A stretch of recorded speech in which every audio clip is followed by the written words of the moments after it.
Good morning, everyone. So yesterday, ICAI came up with a very detailed announcement or clarification as to which subjects will be exempted, what should the students apply for, how many marks to be scored, and as I can show it to you, this is about 40 pages. Okay, and I don't want you to waste time on these 40 pages because it's too elaborate and you will be unnecessarily wasting a lot of time in searching them. Whatever is written here, we have already discussed them in our earlier two videos where I explained about the exemption and the unit scheme.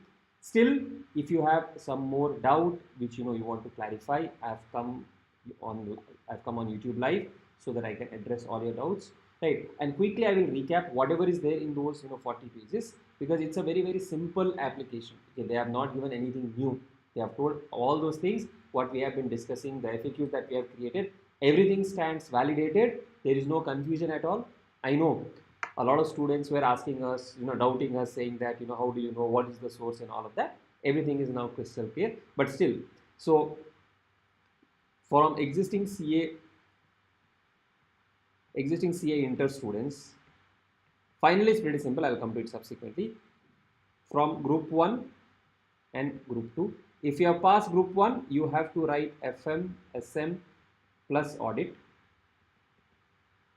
This is given in unit 2D. Sir, how many marks to score? 40 each and 100 aggregate.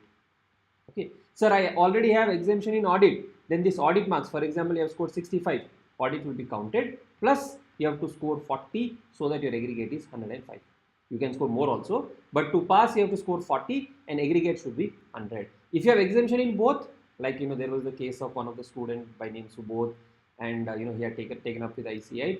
And if you have cleared both, or if you have exemption in both, exemption in this also and this also, then you don't need to write again. You will be declared pass. Revised mark sheet would have been sent to you. Same thing. If you have exemption in, let us say, EIS SM or FM Eco, and let us say you also have exemption in audit, then also you will pass if you have cleared group 1. Right. Now coming to group 2 students, if you have passed group 2, then you have to write unit number 3, which comprises of law, tax, and costing. This has to be written. If you have any of the exemptions here, for example, you have exemption in law or tax or costing, you can take the benefit of that exemption. Total marks to be scored is 150. For each subject, you have to score 40. Right? This is how it has to be done. So, to summarize, if you have exemptions, for example, group 1 plus 1 exemption, then you have to score 40 in the remaining paper and aggregate of 100. If you score 40 anyway because of this exemption, you would have scored 100. If you have group 2 plus 1 exemption, then you have to score 150 because you have to write unit number 3 and you have to score 40 in the remaining paper. This exemption marks will be counted while calculating 150. Now, there are someone who have cleared group 2 and got 2 exemption. Then you have to only write the remaining 1 paper. If you have got all 3 exemption, you have been declared to be passed. Okay. Now, one additional thing that they have mentioned here, I'll just would like to read out to you, which is applicable to all the students. If a candidate opts to make, actually make it larger. If a candidate opts to make his or her exemption permanent, he has to score minimum of 50% marks in each of the remaining papers. Now, how to do this, they have not told. Huh? They have not told how to make the exemption permanent. And also they have not told, will it be applicable from, let us say previous 2 years back or 3 years back, from which date will this provision be applicable? For example, if someone has got or secured exemption in November 21, okay, for example. Now, as per earlier rule, May 22, November 22 and May 23, he can take the exemption. Will this exemption be valid for May 24 under this criteria? They have not clarified. So I request, if any one of you is falling in this criteria, your exemptions have lapsed, can you get the benefit of that? Please write it to SSP help desk.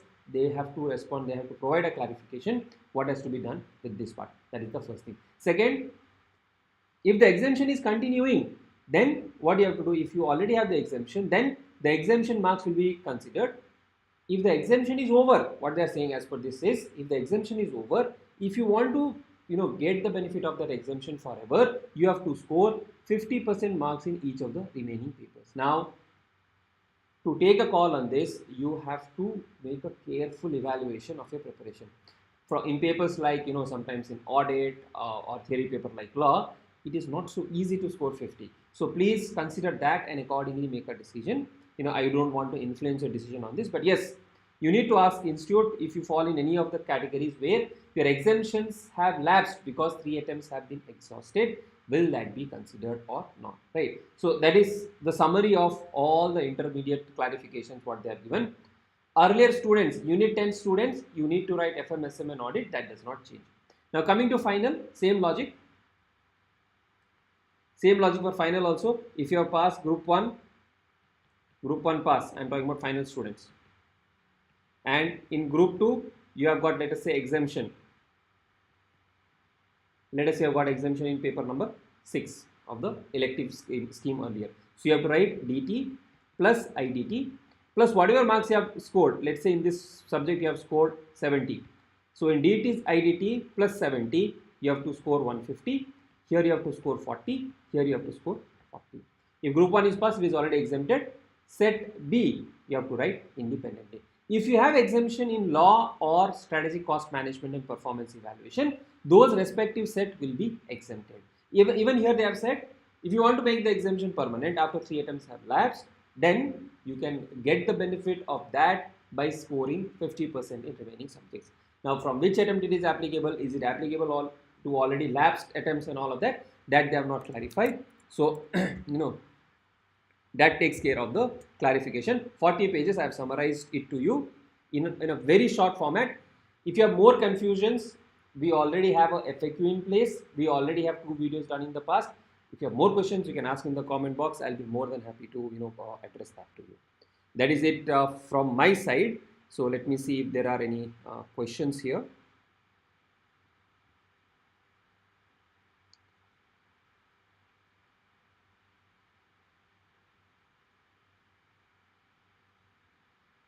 It's slightly slow. Sorry for the buffer.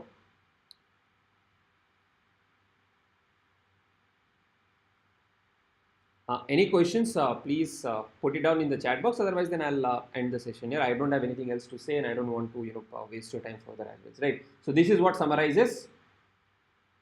If you have exemption in any of the paper, the exemption marks will be counted for calculating your 100 marks or your 150 marks, as the case may be. Okay, so that will be counted. That part you need to do.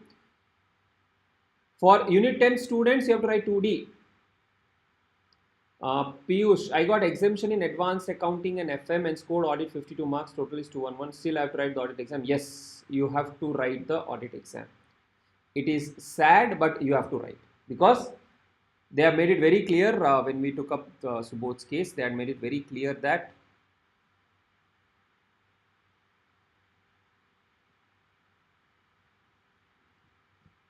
sorry, there's some issue. Just a second. Yeah, after the Subodh's case, we discussed with some council members also. It's very clear, unless you have exemption in both the papers. Unless you have exemption in both the papers, that will not be considered. Okay, so if you have exemption in one, it is sad, because had you got the same marks in May examination, you would have been declared pass. But right now it will not be declared pass because you have not got the got the exemption in both the papers. Okay, and what I also will be doing is in the description to this video, I'll post the link for the FAQs. CFN also I have already discussed. It is paper to paper exemption. The exemption marks will be considered when you write the remaining papers. So one thing I want to clarify, this question has come from a lot of students. If you have passed group 1, exemptions in group 1 and advanced accounting do not matter. Okay, exemption in advanced accounting do not matter at all. A lot of students think that because I got exemption in costing, I'll get some benefit. It will not get any benefit. If you have got exemption in any of the group that you have passed, it is of no use. And advanced accounting exemption is also of no use if you have passed group 1. But yes, if you have passed group 2, then also advanced accounting exemption is not relevant. But if you have not passed group 1 and got only exemption in advanced accounting, that marks will be considered for accounting paper. Sorry. No. So there was one student who said that, advanced accounting exemption can be swapped and all of that. I don't think that is working. Some executive in ICAI has given that information, which does not work out to or does not look out to be true. Okay, so swapping part, you forget it. Please start preparing for the remaining papers. Right? Any more questions? I'm there for a couple of minutes. Otherwise, then we'll wind up this and we'll catch up with other sessions. And I hope all of you are preparing as per the applicable thing. This, for cross confirmation, if you want to, this is a long document. You can go through each scenarios. They have mentioned what is to be done, what is not to be done. Could have been more summarized, but it's okay. Sure. Then thanks a lot for. Sure. Okay. Balaji, I got exemption in May 22 paper 1 and used it for that. Yeah, so that is one doubt, Balaji, where they, I'm just coming back to what they have mentioned here. They have said if a candidate opts to make his or her exemption permanent, he has to score minimum 50 marks in each of the remaining paper. Now, technically, your May 22 attempt, the exemption is valid for November 22, May 23 and November 23. Now, will you be able to get the benefit of this exemption? Please write it to ICAI. Balaji, I am addressing your specific question because I also mentioned earlier also, same scenarios. Write it to ICAI and get clarifications. Will you get exemption or not? Because they have not said, they just said if the candidate wants to make his or her exemption permanent. Which exemption permanent? November 23 exemption or previous attempt exemption? Which exemption? So, you please raise it with ICAI. I don't have the answer, to be frank. I don't want to misguide you on this. Right? All my previous videos were also based on what I could understand, and that is how I created those FAQs and told the students on which paper to select and all of that. So that is how you have to do. Yes, if you have cleared group 1 by default, as per the information I have from my students, you will automatically be selecting 2D. It will automatically come 2D. Rahul. So 2D, FM, SM and audit. Your group 1 marks, your exemptions of group 1 and all is not relevant. Okay, your group 1 marks, your exemptions are not relevant at all. So a lot of students feel that because I got exemption in costing, I'll get some benefit in 2D, 3. No, that is not there. Okay. FM exemption, if you have received, you have to write audit in May 24. See, why there is no clarification means I don't run the institute. No, I'm there to help you understand what they are trying to say, because this clarification also, just think of it, we have just about 7 to 10 days to fill up the exam form, and this detailed note has come yesterday.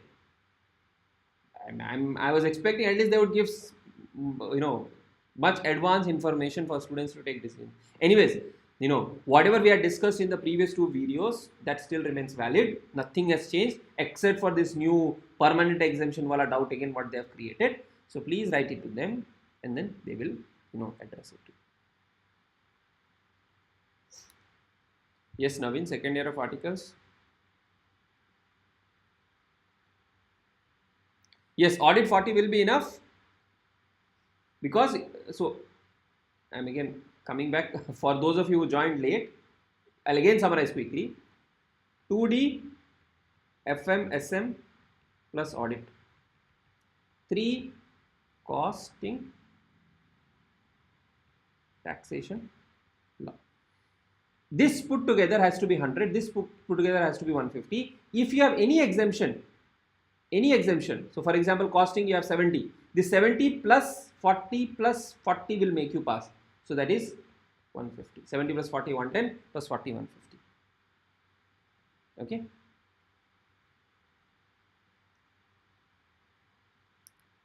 I hope this clarifies your doubt for most of the students. But if you have cleared group 1, exemptions of subjects in group 1 is not relevant here. You have to see whether you have FMSM or audit exemption. Same way, costing, taxation or law exemption.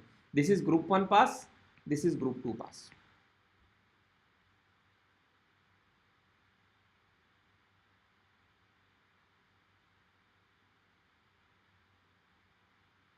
Right. So thanks a lot for joining in, and more doubts you can put it as a comment in this video, or you can ask it in our forums. You can visit our FAQ section, website, where we already have hosted their FAQs. Now when you are trying to write something, I don't know, your message is getting deleted.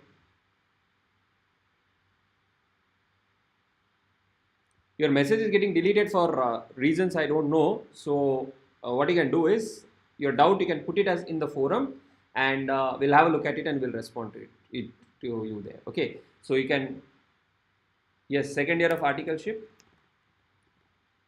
You can go to onefin.in or indigolearn.com or on our app. Yes, if you have terminated also, you can write your exams for intermediate.